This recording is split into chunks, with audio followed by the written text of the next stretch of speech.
Práxias foi um grande líder do unicismo por volta do ano 206 depois de Cristo. Um oriundo da Ásia Menor, e era famoso por seu temperamento perspicaz, inquieto e arrogante. Bom, não existem muitos escritos sobre a vida de Práxias e, na verdade, isso também não nos interessa. O que estamos aqui é para observar as suas obras literárias, os seus ensinamentos, os seus escritos. De cara, nós podemos dizer algumas coisas sobre o pensamento de Práxias, sobre a divindade, sobre Deus, sobre Cristo, sobre o Espírito Santo. Práxias negava a pré-existência do Filho de Deus.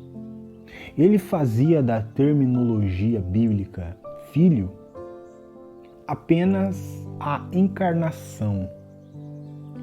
Segundo Práxias, filho seria apenas a carne e o Pai, o Espírito, Deus. E com isso ele entendia o que era a divindade. Nesta perspectiva de Práxias, Deus e seu Filho seriam obviamente a mesma pessoa, visto que se houvessem duas ou mais pessoas na divindade, logicamente teria dois ou mais deuses. E este ponto de vista está certo. Se houver duas ou mais pessoas na divindade, você tem dois ou mais deuses.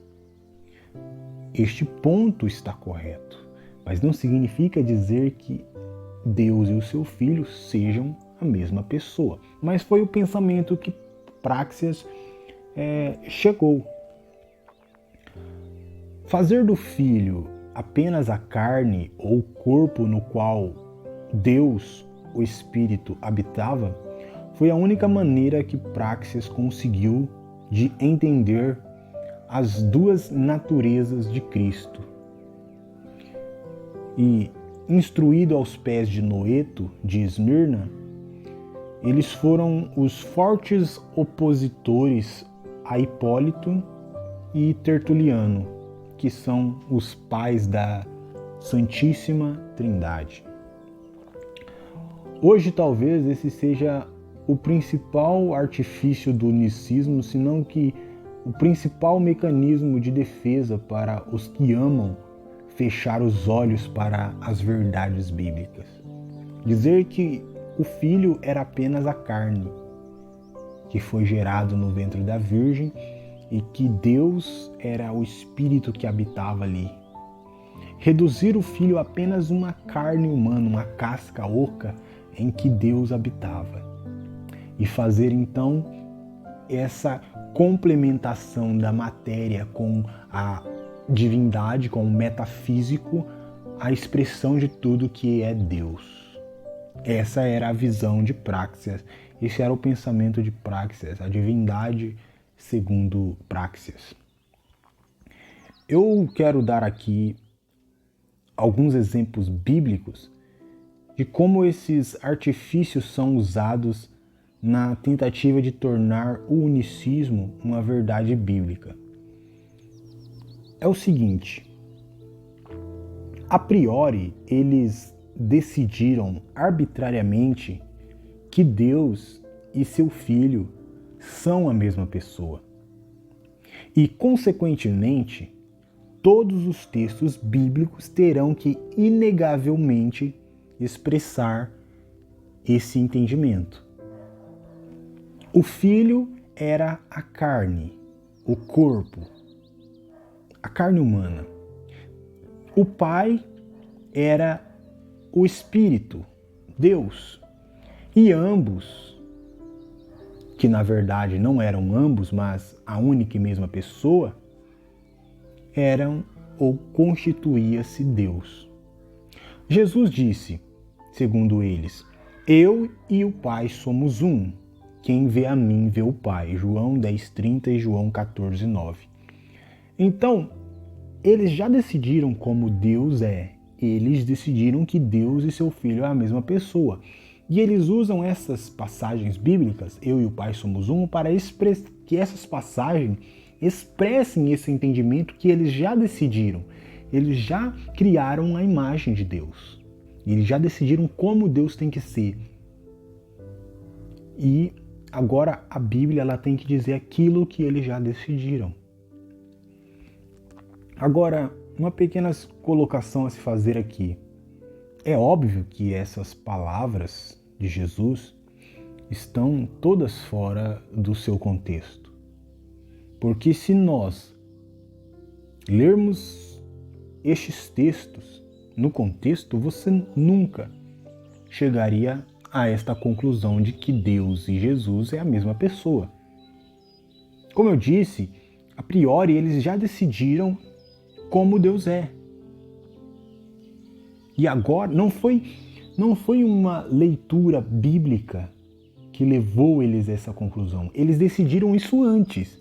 E agora o texto bíblico tem que chegar à conclusão que eles já decidiram. Este é o ponto. Foi isso que Praxeas fez. E é isso que hoje os unicistas fazem. Agora, foi apenas no terceiro século em que o unicismo ele ganhou uma corporificação teológica. A princípio era só esse pensamento. Deus e seu Filho são a mesma pessoa, porque Filho na verdade é a carne em que Deus, a própria pessoa de Deus estava, então só havia uma pessoa ali.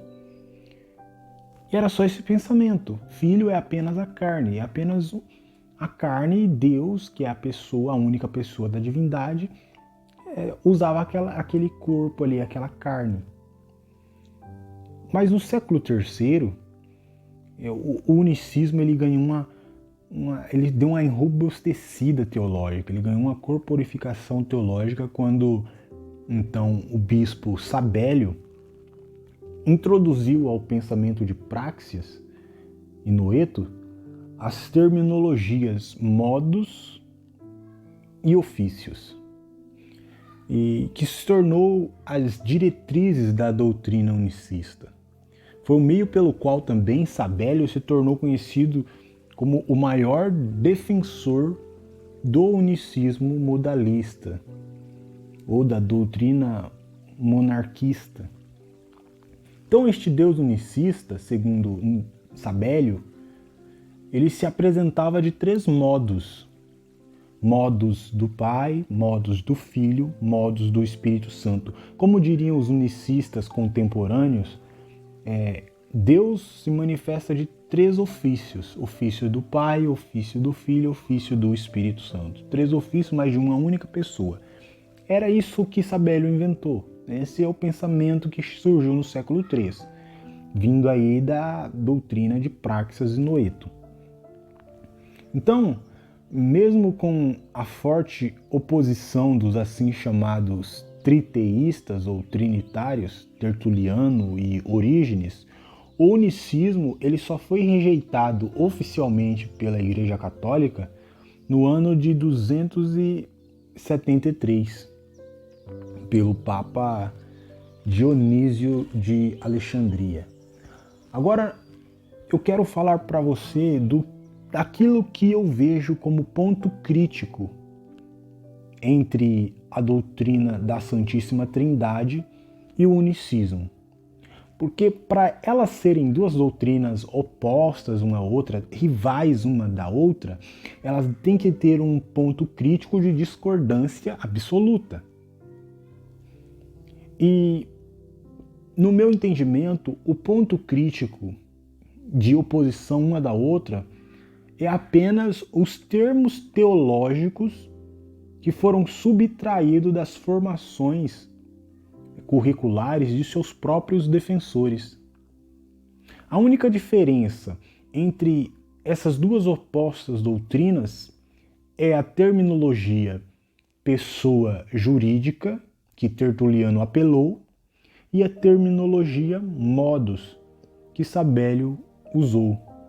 que hoje é conhecida e ensinada como ofícios, manifestações, atributos, relembrando que a terminologia de Tertuliano para a pessoa não era pessoa física. Ele falava que Deus, ele se manifesta em 3 pessoas: o Pai, a pessoa do Pai, a segunda pessoa do Filho e a terceira pessoa do Espírito Santo. Mas Tertuliano não ensinava que eram 3 pessoas físicas, eram 3 pessoas jurídicas. E isso tem uma importância muito grande para a Trindade. Porque, segundo eles, você não vê 3 pessoas, você só vê um ser. Porque os três pessoas são o mesmo ser. Porém, ambos os lados, Trindade e unicismo, creem essencialmente na mesma coisa. Ambos buscam uma harmonia para as 2 naturezas de Cristo, como que Cristo ressuscitava os mortos e sentia fome, sentia sono, sede, como que ele multiplicava os pães e acalmava a tempestade, dormia e curava o leproso. Eles não conseguem assimilar como ele poderia ser divino e humano ao mesmo tempo, expressar atributos de divindade ao curar as pessoas e expressar atributos de humanos, atributos de humanidade ao sentir as mesmas tentações, fraquezas que nós temos, como fome, sede, dor de cabeça e etc. E eles, para tentar uma harmonia para essas 2 naturezas de Cristo, eles usaram aí termos teológicos. Então, tanto a Trindade como o unicismo, ele buscam uma harmonia entre essas 2 naturezas. Eles também buscam uma unidade inseparável entre o Pai, o Filho e o Espírito Santo, que foi os termos teológicos para pessoas e modos que eles usaram para fazer essa unidade inseparável dos 3. Um usa pessoa jurídica, outro usa modos ou ofícios. E todos eles, Pai, Filho e Espírito Santo, eles creem que são o mesmo Deus, o mesmo ser de Deus. Então, veja que a rixa entre eles são apenas os termos teológicos que eles usaram. Nada é essencial. Acho que um ficou com inveja do outro porque o termo teológico que o outro usou é mais intelectual, é mais bonito, e aí ele criou um outro termo para, nosso termo é esse, nós usamos a palavra modos, ofícios, você usa pessoa jurídica, você usa primeira, segunda, terceira pessoa, nós usamos ofícios. Veja que a diferença é só isso, termos teológicos.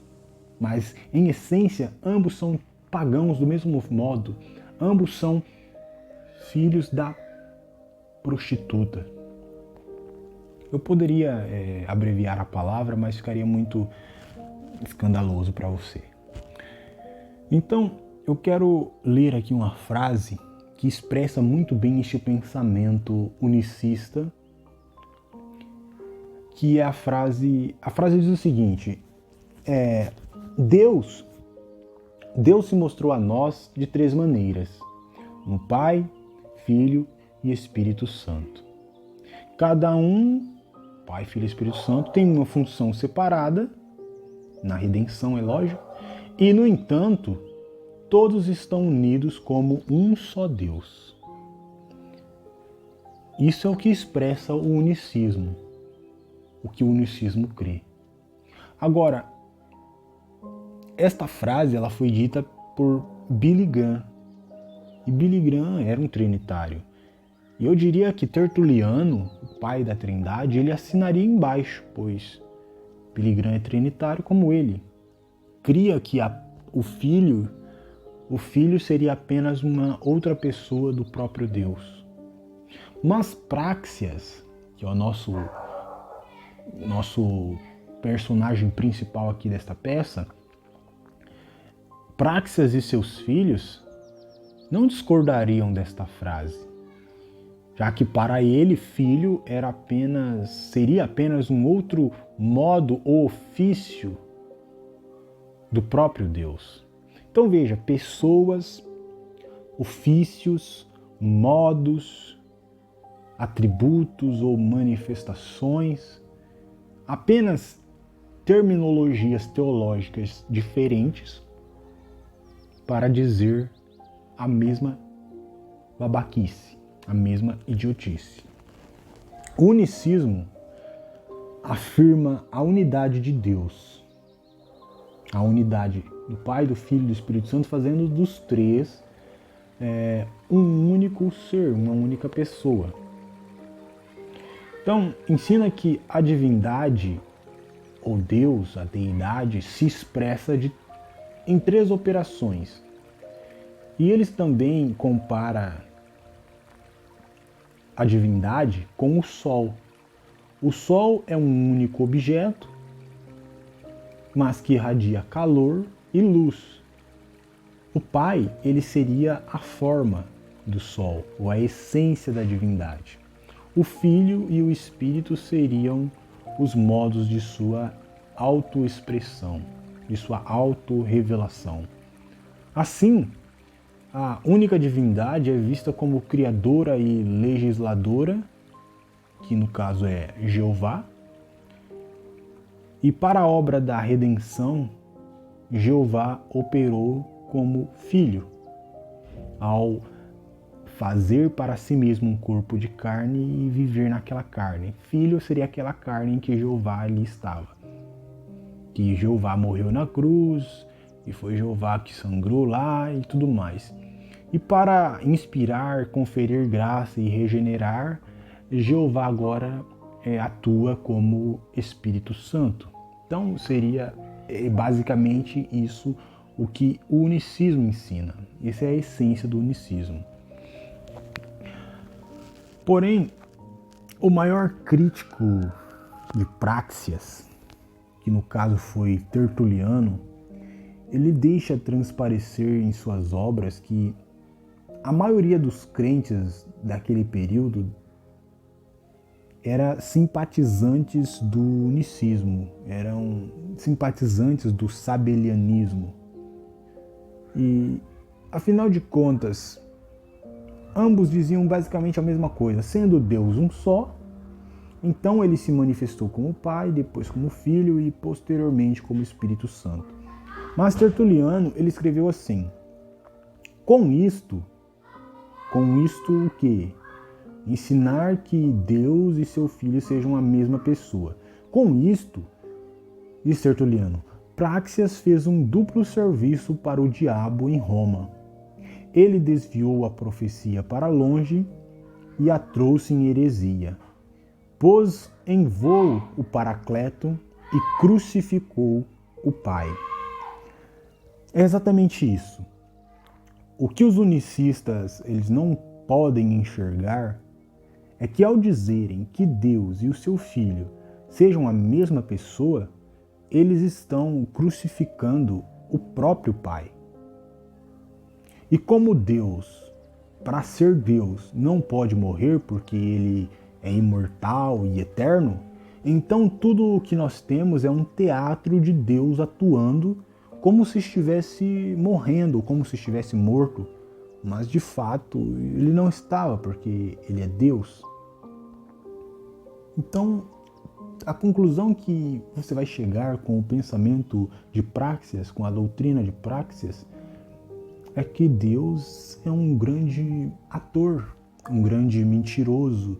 O Deus unicista, ele é um falso, um fingido, porque ele simplesmente fingiu que morreu por nós na cruz, mas ele não morreu porque Deus não morre. Agora, considerando que a premissa de Práxias seja uma verdade, em que Deus e seu Filho sejam a mesma pessoa, eu pergunto, qual a lógica coerente entre o pensamento de Práxias e a Bíblia?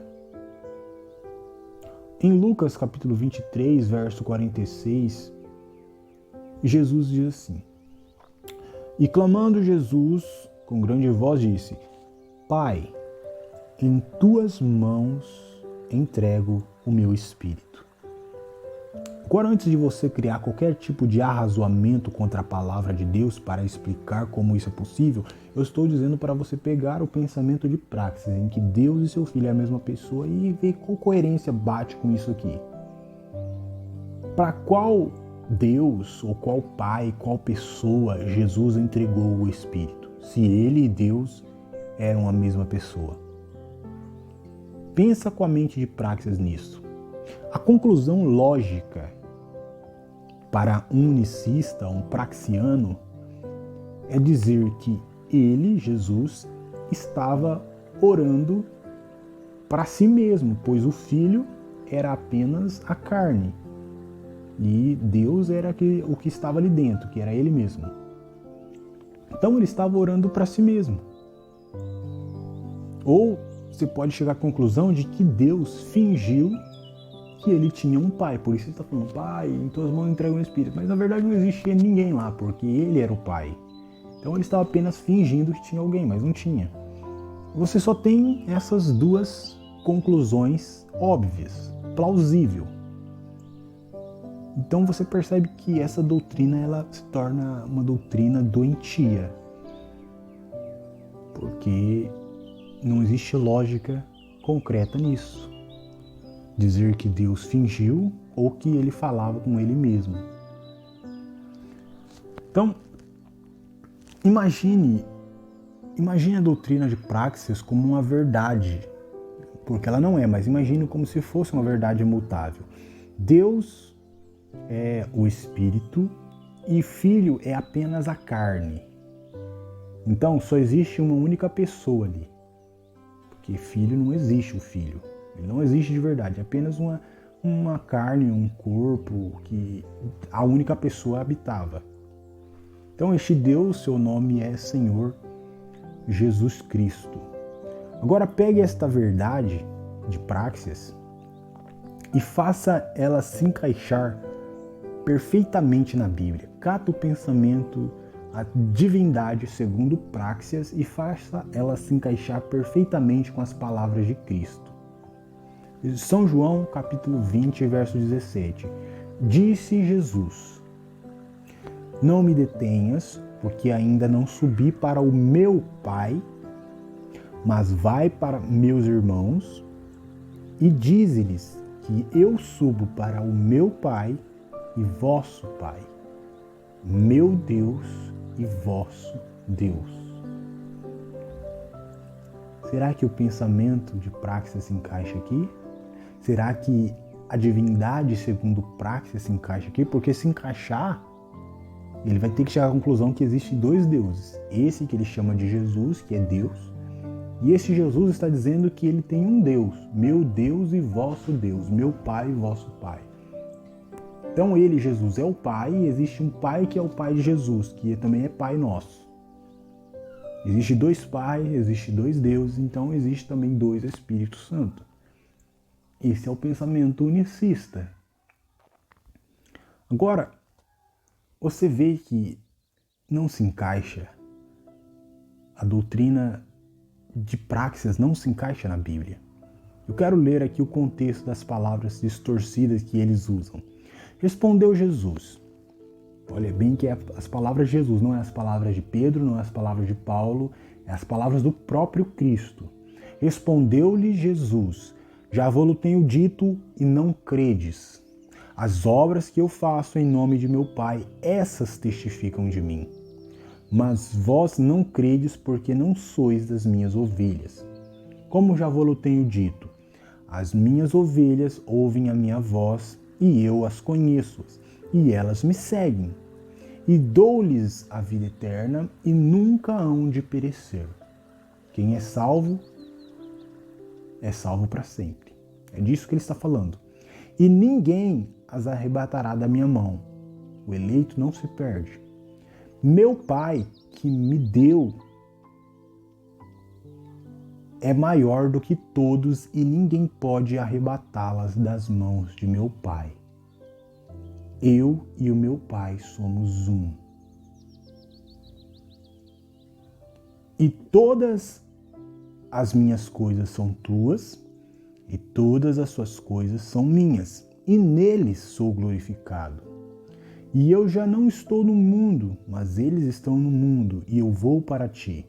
Pai Santo, guarda em teu nome aqueles que me destes, para que sejam um, assim como nós. Eu não rogo somente por estes, mas rogo também por aqueles que pela tua palavra hão de crer em mim, para que todos sejam um, como tu, ó Pai, o és em mim e eu em ti. Também eles sejam um em nós, para que o mundo creia que tu me enviastes. Eu lhes dei a glória que a mim me deste, para que sejam um, assim como nós somos um. Eu neles e tu em mim, para que eles sejam perfeitos em unidade, e para que o mundo conheça que tu me enviastes e que tens amado a eles como tens amado a mim. João capítulo 10, verso 25 ao 30 e João 17, do 10 ao 11 e do 20 ao 23. É desta unidade que Jesus falou: eu e o Pai somos um, assim como eu e o Pai somos um, vocês também serão um comigo e com meu Pai. Essa é a unidade. Não que eles sejam a mesma pessoa, como eles tentam distorcer a Bíblia. Então, outro fato, eu poderia dizer, nem é argumento, mas é um fato. E contra fatos não há argumentos. Outro fato bíblico, palavras proferidas pela boca de Jesus, é que Jesus provou claramente que ele e seu pai eram dois homens, duas pessoas. Falou-lhes, pois, Jesus outra vez, dizendo: eu sou a luz do mundo. Quem me segue não andará em trevas, mas terá a luz da vida. Disseram-lhe, pois, os fariseus: tu testifica de ti mesmo, o teu testemunho não é verdadeiro. Respondeu Jesus e disse-lhes: ainda que eu testifique de mim mesmo, o meu testemunho é verdadeiro, porque eu sei de onde vim e para onde vou. Mas vós não sabeis de onde venho nem para onde vou. Vós julgais segundo a carne. Eu a ninguém julgo. E se na verdade julgo, o meu juízo é verdadeiro, porque eu não sou só. Eu não sou só eu, só uma pessoa aqui. Mas eu e o meu Pai que me enviou. E na vossa lei também está escrito que o testemunho de dois homens é verdadeiro. Eu sou o que testifico de mim mesmo, um homem. E de mim testifica também o Pai que me enviou, outro homem. Disseram, pois: onde está o teu Pai? Respondeu Jesus: não me conheces a mim e nem ao meu Pai. Se vós me conhecesseis a mim, também conheceríeis ao meu Pai. João 8, de 12 a 19. Assim como nós dissemos no texto sobre a Santíssima Trindade, a divindade segundo Tertuliano, que ela se mostrava polêmica e contraditória, antibíblica, a unidade segundo Praxeas, a unicidade de Deus segundo Praxeas, a divindade segundo Praxeas, segue a mesma sina. Então, por isso eu quero deixar claro, ouvinte, fique apenas com as palavras de Jesus. Não importa o que o seu pastor diga, sua igreja diga, fique com o que Jesus disse. Entre crer no que Jesus disse ou qualquer outra coisa, fique com o que Jesus disse. Fique com Jesus. Olhe somente para Jesus. Jesus disse que eram duas pessoas. Não é o fulano de tal, o ciclano não foi Paulo, não foi Pedro, não foi o William Brana, não foi Calvino, não foi Lutero, não foi o Sabélio, o Tertuliano, não importa quem sejam os grandes homens que foram usados aí na história da igreja. Fique com o que Jesus disse. É o que Jesus disse que importa. Então, todos os outros grandes homens de Deus só tem que ecoar aquilo que Jesus disse, tem que fazer eco às palavras de Cristo. O que importa é o que Jesus disse. Se qualquer outro desses homens ensinam coisas que não entram em harmonia com as palavras de Cristo, então abandone o pensamento dele, fique com o pensamento de Cristo.